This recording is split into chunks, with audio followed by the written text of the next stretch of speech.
अस्सलाम वालेकुम नाज़रीन। इस एपिसोड के आगाज में हम देखते हैं कि रात के वक्त जब काई कबीले में तुर्गत साहब काई सिपाहियों को बताते हैं कि वो अर्तुगरुल साहब के सिपाहियों में से एक हैं। यह सुनकर सब सिपाही बहुत ज्यादा हैरान हो गए थे। इस दौरान उस्मान साहब भी कबीले पहुंच आए थे। उस्मान साहब को देखते साथ ही तमाम सिपाही खड़े हो गए थे, लेकिन तुर्गत साहब बैठे ही रहे थे। तमाम सिपाही सलाम करते हैं, जबकि उस्मान साहब पीछे से तुर्गत साहब को देख रहे होते हैं और फिर कहते, खैर है, यहाँ ऐसा क्या हो रहा है? कौन हो? अपना चेहरा दिखाओ। जबकि बाला खातून, उरहान, अलाउद्दीन भी बाहर आ जाते हैं और फिर तुर्गत साहब उठते हैं और पीछे मुड़कर उस्मान साहब को देखते हैं। उस्मान साहब तुर्गत साहब को देखकर कहते, कैसे? और फिर फौरन अपने घोड़े से नीचे उतर आते हैं और तुर्गत साहब की जानब बढ़ते हुए कहते हैं, ये कैसे हो सकता है? और फिर उसकी जानब गौर से देखने के बाद कहते हैं, तुर्गत गाजी? तो तुर्गत साहब कहते हैं, जी हाँ। ये सुनते साथ ही बाला खातून, उस्मान साहब और बाकी बहुत ज्यादा हैरान और खुश होते हैं। और फिर तुर्गत साहब कहते, बताएं उस्मान साहब, क्या आपके कबीले में, आपके लश्कर में इस सिपाही के लिए कोई जगह है? तो उस्मान साहब कहते, ये आप क्या कह रहे हैं?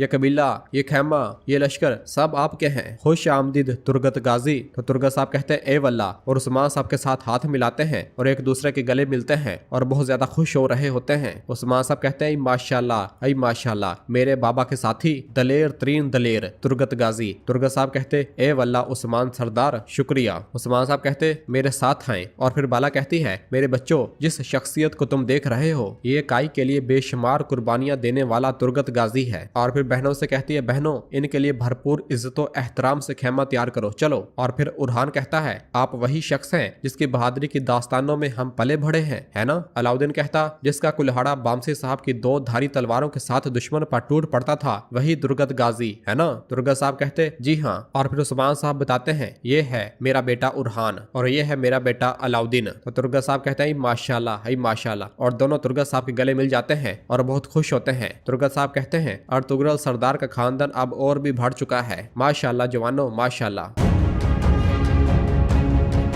और फिर दूसरी जानब बेगम खातून का जासूस सिपाही बेगम को बता रहा होता है जो तैयारी फौज के लिए की गई थी वो रवाना हो चुकी है, उसे वो काराओ रमान के एक खुफिया पड़ाव में रखेंगे। तो बेगम कहती, कारा रोमान? हाँ, उनकी सारी तैयारियां रायगा जाएंगी, इनकी फौज भूख से तड़पेगी, कुछ भी खाने को नहीं मिलेगा। और फिर सिपाहियों से कहती है, सिपाहियों तैयार हो जाओ, हम काराओ रमान जा रहे हैं। फिर अपने जासूस सिपाही वराल से कहती है, वराल, उनके कबीले वापस जाओ और हर कदम उनकी खबर मुझे दो। और फिर इस दौरान फातिमा खातून अपना तीर चला देती है जो कि वराल के सीधा सीने पे आ लगता है। ये देखते साथ ही बेगम के सिपाही बेगम के इर्द गिर्द हिफाजती हिसार बना लेते हैं। बेगम कहती, सिपाहियों होशियार हो जाओ। और फिर इस दौरान गोंजा खातून, हलीमा, फातिमा और नीलोफर अपने सिपाहियों के साथ बाहर आ जाती है और चारों तरफ से बेगम और उसके सिपाहियों को घेर लिया जाता है। फातिमा कहती, अपने किए का हिसाब देने का वक्त आ गया है बेगम, और अपनी तलवार निकाल लेती है। तो बेगम कहती, तो तुम सब मेरे पास अपने अंजाम के लिए आए हो, है ना? और फिर सिपाहियों से कहते हैं, सिपाहियों हमला करो। ये कहते और सुनते साथ ही बेगम के सिपाही कई सिपाहियों पर हमलावर हो जाते हैं। गोंजा, नीलोफर, फातिमा और हलीमा भरपूर तरीके से उनका मुकाबला करती हैं और उन सब को एक एक करके मार डालती हैं। बेगम खातून भी कुछ काई सिपाहियों को शहीद करती है, लेकिन उसके सिपाही कम होने की वजह से और काइयों की तादाद ज्यादा होने की वजह से वो ज्यादा देर उनके सामने टिक नहीं पाते। और फिर इसके बाद बेगम गोंजा से लड़ने लग जाती है, तो दूसरी जानब से नीलोफर भी बेगम पर हल्ला बोल देती है और दोनों बहुत ही जल्द बेगम को ढेर कर देते हैं और अपनी तलवारें उसकी गर्दन पर तान लेते हैं। गोंजा कहती, अब तुम हिसाब दोगी बेगम, तुम अपने हर जुल्म का हिसाब दोगी। तो बेगम कहती, मैंने जो कुछ किया अपने साथ होने वाली नाइंसाफी के बायस किया। और फिर फातिमा आगे बढ़ते हुए बेगम से कहती, तुमने समझा कि तुम बचकर निकल जाओगी? हाँ, तुमने समझा कि तुम भाग जाओगी? हाँ। और उसे जोरदार थप्पड़ मारती है तो बेगम जमीन पर जा गिरती है। फातिमा कहती, तुमने कोशिश की कि मेरी माँ को जिंदा जलाओ, तुमने मेरी माँ को आग में जलाने की कोशिश की, है ना? और उसकी गर्दन दबाना शुरू कर देती है और कहती है, मैं तुम्हें मार डालूंगी, मैं तुम्हें खत्म कर दूंगी, मैं तुम्हें मार डालूंगी। और उसका गला जोर कर दबा रही होती है तो गोंजा उसे पकड़ते हुए कहती, फातिमा, फातिमा रुक जाओ, इस तरह तुम इसे खत्म कर दोगी। और फिर नीलोफर और गुलजा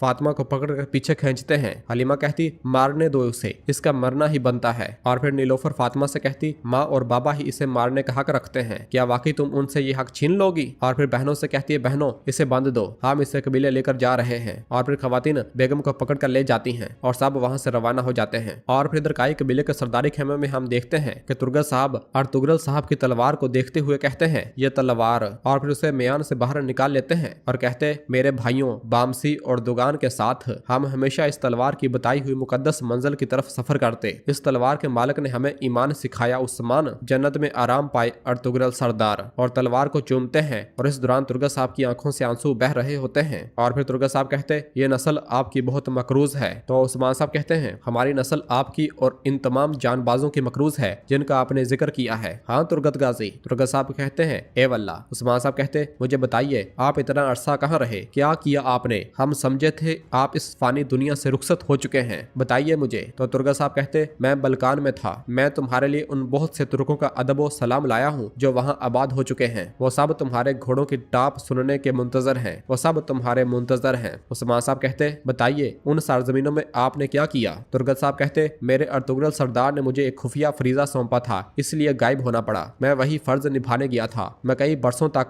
सारू सालतुक का साथी रहा। हम इस्लाम की दावत के लिए मुसलसल जदोजहद करते रहे। तो उस्मान साहब कहते हैं, मेरा साहबे बसीरत बाप, आग के हल्के में लड़ते हुए भी उन्होंने बलकान को फरामोश नहीं किया। तुर्गत साहब कहते हैं, अब मेरी आखिरी ख्वाहिश है कि अपनी बाकी जिंदगी उस्मान सरदार के रास्ते पर निछावर कर दूं, जो अपने बाप की तरह आग में लड़ता है। तो उस्मान साहब बहुत खुश होते हैं और कहते हैं, आप मेरे पीछे उसी तरह पहाड़ बनकर खड़े होंगे जैसे मेरे बाबा के लिए थे। हाँ तुर्गत साहब कहते, अल्लाह के हुक्म से। और फिर उस्मान साहब तुर्गत साहब से हाथ मिलाते हैं और दोनों एक दूसरे के गले मिलते हैं। उस्मान साहब कहते हैं, माशाल्लाह माशाल्लाह, मेरे चचा मेरे बाबा की मेरास। तुर्गत साहब कहते, शुक्रिया मेरे उस्मान, शुक्रिया।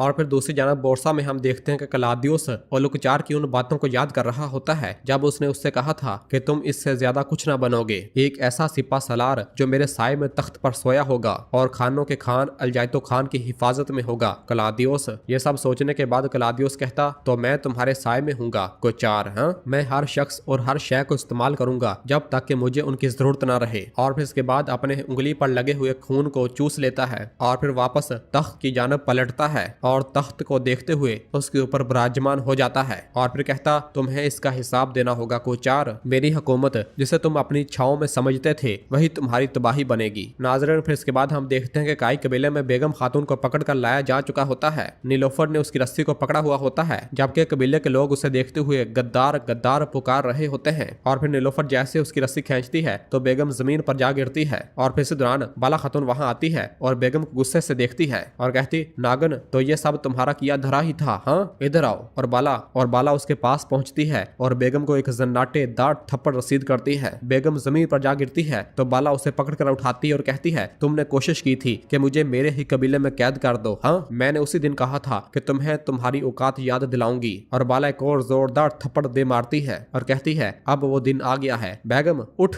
मैंने कहा था तुम मुझसे कुछ नहीं छीन सकती। तूने मुझे कत्ल करने की कोशिश की, मेरे बच्चों को तकलीफ दी। और बाला एक और जोरदार थप्पड़ दे मारती है और फिर उसे पकड़कर उठाती है और कहती है, उठ बेगम उठ, ये उन मजालिम का बदला है जो तुमने मेरे कबीले पर किए। और उसे थप्पड़ मारती ही चली जा रही होती है और उसे कहती है, उठ बेगम, ये मेरे बच्चों को नुकसान पहुंचाने की कोशिश का हिसाब है। और बार बार उसे पकड़कर उठा रही होती है और उसके चेहरे पर जोरदार जन्नाटेदार थप्पड़ों की बारिश कर रही होती है। और फिर उससे कहती है, और ये उस नजर का हिसाब है जो तुमने मेरे खानदान पर डाली। और फिर थप्पड़। तो बेगम कहती, यहाँ मेरी रुसवाई न कर बाला। तो बाला कहती, तुम पहले ही रुसवाई बन चुकी हो। बेगम कहती, मार दो मुझे। बाला कहती, फिक्र न करो, तुम्हारा अंजाम करीब है। और अपना खंजर निकालकर उसकी गर्दन काट डालती है और सुख का सांस लेती है। लेकिन ठहरिए, बाला सिर्फ ये सोच ही रही थी और बेगम कह रही थी, मार दो मुझे, मार दो मुझे। और फिर बाला जैसे ही अपना खंजर निकालकर उसे मारने लगती है तो इस दौरान आवाज आती है, दस्तूर। और बाला वहीं रुक जाती है। अगले ही लम्हे हम देखते हैं कि उस्मान साहब सरदारी खेमे से बाहर निकलते हैं और बेगम को देखते हैं। उस्मान साहब को देखते हुए बेगम कहती, मेरे हजूर मुझे माफ कर दे, मुझे माफ कर दे मेरे हजूर, मुझे अफसोस है मेरे हजूर, बराए करम मुझे माफ कर दें। तो उस्मान साहब कहते हैं, इसे खेमे में लेकर आओ। और ये कहकर सरदारी खेमे में रवाना हो जाते हैं और बेगम बहुत खुश होती है।